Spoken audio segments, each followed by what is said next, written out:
안녕하세요. 정보가 세상을 바꾼다의 인포뱅크입니다. 이번에 전해드릴 내용은 엔화 폭락, 일본, 한국보다 가난해져, 1인당 GDP도 곧 역전, 일본, 귀금속 불티에 대해서 한번 알아보도록 하겠습니다. 여러분의 구독, 좋아요, 그리고 필요하시면 알람 설정까지 부탁드리겠습니다. 지금 인플레이션이 계속되고 있는 가운데 세계 주요 중앙은행들의 금리 인상으로 이제 경기 둔화를 걱정해야 되는 단계에 이르렀습니다.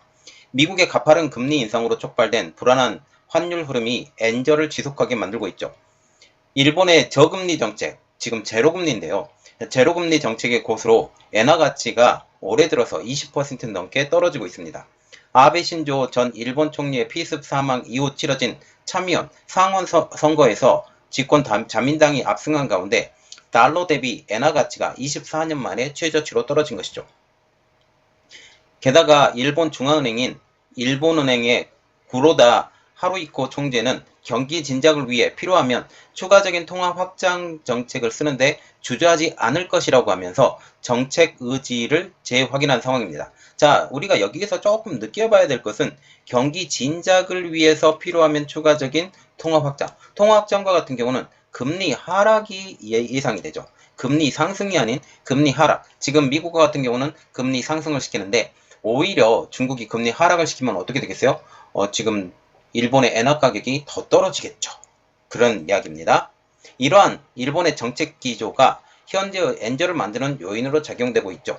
이러한 가운데 일본의 한 교수가 엔화 가치 폭락으로 일본의 1인당 국내 총생산인 GDP가 한국에 역전당할 것이라는 전망을 하고 있는 상황.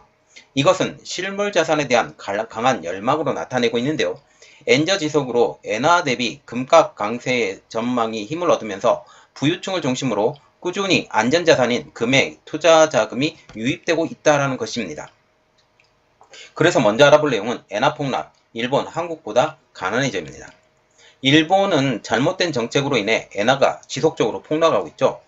엔화를 둘러싼 논쟁의 핵심은 아베가 임명한 고로다 일본은행 총재의 10년 동안 지속한 초완화 통화 정책. 이게 아베노믹스의 기본 원리가 됐는데요.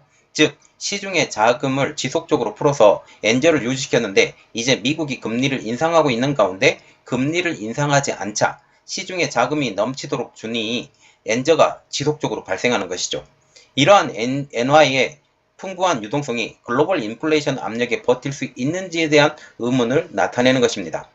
미국과 일본의 금리 차이가 이제 확대가 되면서 투자자들이 엔화를 매도해 통화가 역사적 저점 수준까지 떨어진 상태에서 높은 에너지 비용이 일본을 압박함에 따라 과연 이 정책을 유지할 수 있을지에 대한 의문을 표하는 사람들이 많아지고 있다는 것이죠.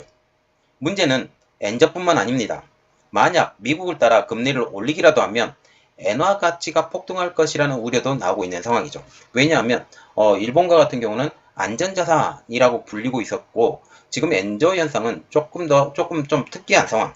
지금 미국의 금리 인상 때문에 일어난데 지금 미국의 금리 인상에 따라서 엔화도 금리를 인상하게 되면 엔화 가치가 다시 폭등할 것이다 라는 우려가 나온다는 것이죠.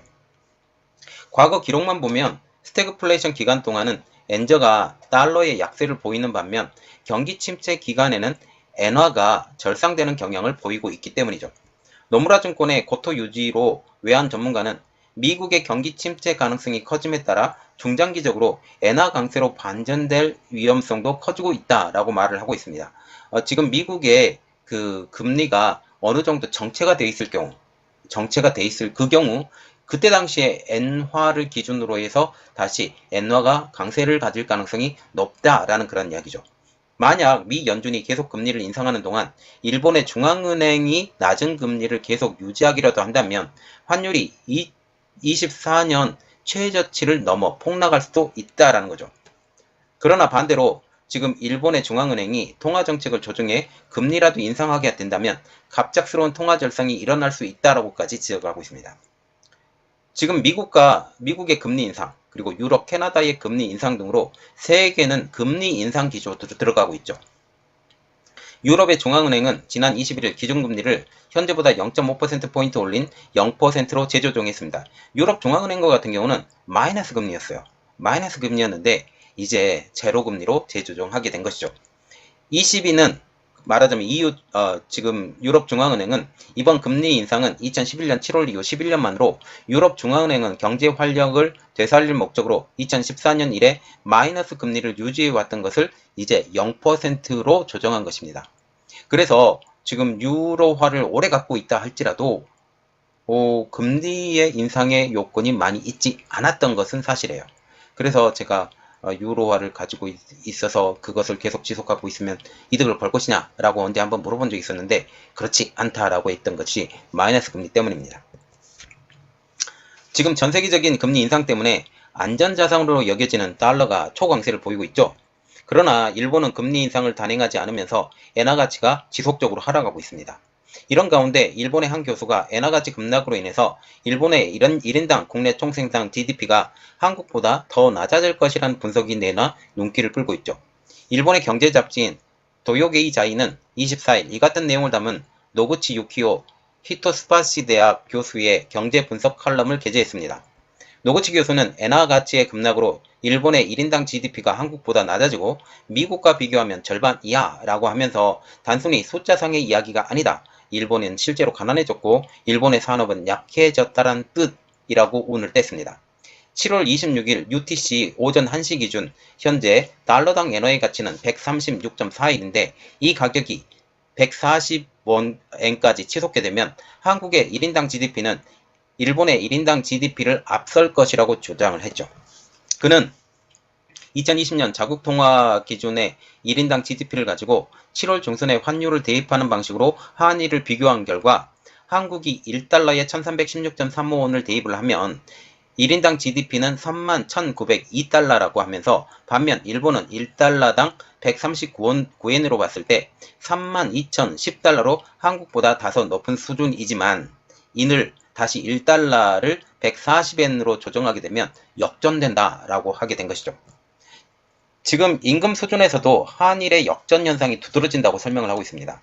2021년 국가별 임금은 일본이 440만엔, 한국이 4,254만원, 미국이 84,737달러인데 이를 다시 달러로換算하면 일본이 31,714달러, 이게 1달러당 140엔 기준입니다. 한국은 32,316달러라는 것입니다.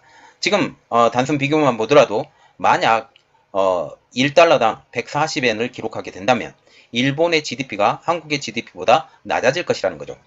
노구치 교수는 임금 관련해서 몇 년 전부터 한국이 일본이 앞섰는데 그 격차가 확대된 것이라고 분석을 했습니다.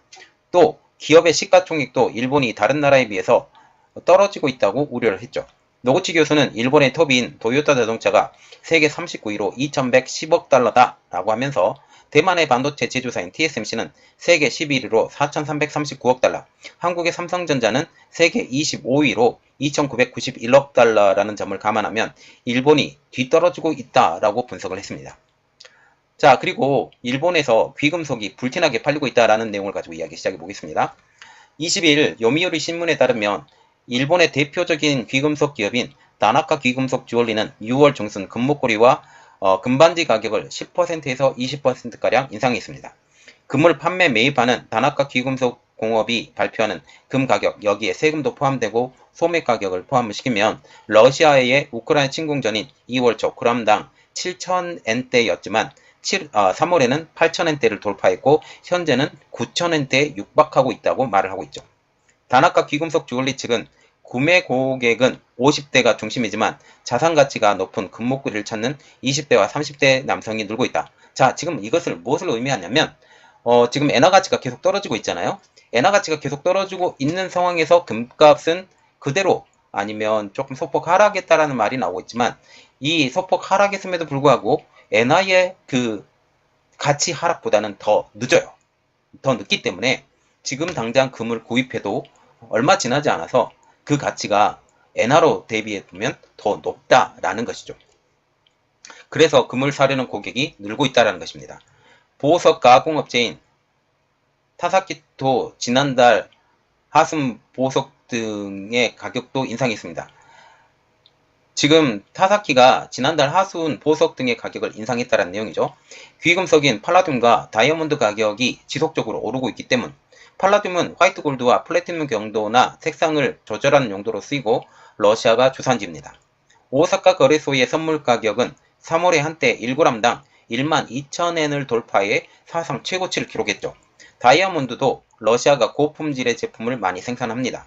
2월과 비교해 이런 상품의 가격이 20% 이상 상승했다고 요미우리는 보도를 하고 있는데 이 가장 큰 영향, 지금 엔화 가치의 하락이 있습니다. 현재 일본의 귀금속 하락은 일본 백화점에도 나타나고 있다는 분석이 나오고 있는데요. 요미우리 신문은 백화점 전체 매출액은 여전히 코로나 수준을 회복하지 못하고 있지만 미술, 보석 장품, 장식, 귀금속 매출은 올해 5월까지 16개월 연속 전월 동월보다 늘었다라고 보도를 하고 있죠. 미술, 보석, 장식, 귀금속 매출은 올해 5월까지 지금 계속적으로 늘었다는 겁니다. 일본 백화점 협회 측은 요미우리 취재에 지금이 저점이라고 보고 보석 장식품을 찾는 고객이 많다라고 말을 하고 있습니다. 자, 지금 엔화 가격이 계속 떨어지고 있어요. 엔화 가격이 계속 떨어지는 가장 큰 이유는 지금 일본이 제로금리를 지속적으로 유지시키기 때문입니다. 그래서 이것이 미국이 계속 금리가 올라가지만 일본의 금리가 오르지 않기 때문에 이러한 문제가 발생했다라고 보시면 되겠습니다. 이번 내용은 여기까지 하겠고요. 저희 내용이 여러분들에게 도움이 되셨다고 생각을 하시면 구독과 좋아요 그리고 알람 설정까지 부탁드리겠습니다. 감사합니다.